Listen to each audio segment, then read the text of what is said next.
welcome to Fang Friday. This is Ross Healy, the chairman of Strategic Analysis Corporation and the senior portfolio manager at McNichol & Associates Asset Management. First, thanks to everyone who sent me an email registering for the Gold webinar. There are still some spots available, so if you want to attend, email me your full name at svagold2025strategicanalysis.ca. The webinar will be on Friday, January the 10th, 2025 at 4 p.m. and should be about an hour long. For those who did sign up already, you should have received an email today confirming your registration. And now on to the FANGs. The real standout in the market this week is the reality that the NASDAQ is closing in very tightly on its HB1 valuation. That's 9.5 times book. And I am on pins and needles myself to see what will happen this time around. Even as the index moves towards the moment of truth and the optimist suggests higher and higher possible targets, the key stocks, that is to say, the AI stocks, are a question mark right now. Fred Hickey, the author of The High-Tech Strategist, reports in his latest letter that, according to a recent CNBC story, the reality is that while Gen AI has captivated Silicon Valley, it's still inning zero in regards to widespread adoption. He quotes Ben Bajaran, CEO of Creative Strategies, who noted that this is not mainstream. Inning zero? No mainstream adoption? Are words that the AI stock bulls don't expect to hear more than 2 years after the frenzied kickoff. And it certainly doesn't justify the hundreds of billions of dollars spent on this unproven Gen AI technology. Every month that goes by, the questions grow. At some point, investors that are currently piled into the Gen AI dependent Magnificent Seven stocks will begin eyeing the exit doors. Hickey quotes longtime tech investor Dan Niles, who hinted recently that while he is optimistic over the next several years on the AI build-out, he has been thinking that there will be a temporary AI digestion phase for the industry in the first half of 2025 due to return on investment issues, which is to say there aren't any. With the NASDAQ now almost at an extreme high valuation, I would suspect that a hint of sales weakness could do some significant damage to share prices in the sector and the NASDAQ overall. You could, indeed you should, reasonably ask whether the NASDAQ could break out to a new high. And I would respond that it might be possible if all that AI hype experiences a strong follow-through in 2025. And there is the unanswered question. Anyway, without further ado, let's take a close look at what did happen this week. As always, before I do that, I do like to say thanks to everyone who likes this video and all our subscribers. It really helps to grow our channel, and we appreciate it greatly.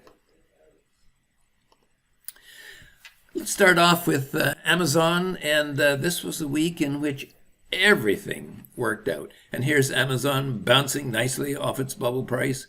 That's 7.4 times book and moving higher. And it's been moving beautifully along the bubble price. But by the way, which has been growing at about, lately at about a 28% annualized rate. So just being there is a positive development.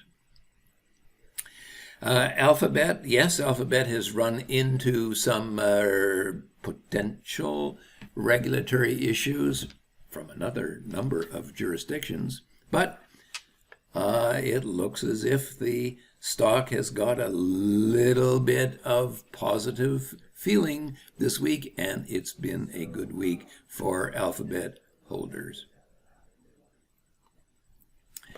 Microsoft had been coming beautifully down to the HB1, and I was kind of praying for it to get there so we would get a nice bounce. Well, it turned a little bit, whether prematurely or not, I don't know. Meta, which had been setting back, has now been turning back up again. And as you know, that is one of the stocks that I think should at least get to its HB1, if not indeed higher. So we will see. Apple's an interesting case in point. If I lay my cursor along there, you can see the dotted line there, and you can see after months and months and months of just holding the line, it looks as if it's sort of trying to break out here a little bit. Not a great deal of conviction here, but nonetheless, it's hitting a new high. NVIDIA had hit its HB8. That's, well, as you know, that's 55 times book value. Its theoretical maximum valuation high. It had set back. Even NVIDIA was rallying this week. Tesla has, I will have to say, surprised me. It looks very much as if Tesla is breaking out over its HB3, that's 16 times book value. And today it was a little firm. So a very interesting development here. And the stock actually, which I thought might have an excellent chance of breaking out, Netflix has come very, very close to doing that at its HB3. Okay, as you have just seen, this past week has been a clean sweep for the FANGs, with everyone up. And one, the one I personally least expected, Tesla possibly breaking out to new high ground. And Netflix maybe close behind, which I sort of do expect. The NASDAQ, by our measure, has just about 200 points dead on to go to reach its all-time valuation high, its HB1 valuation, or 9.5 times book, where it has peaked twice before with precision in recent years.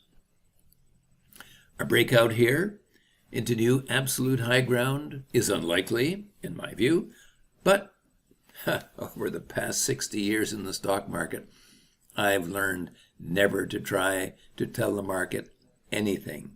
It tells me, not vice versa.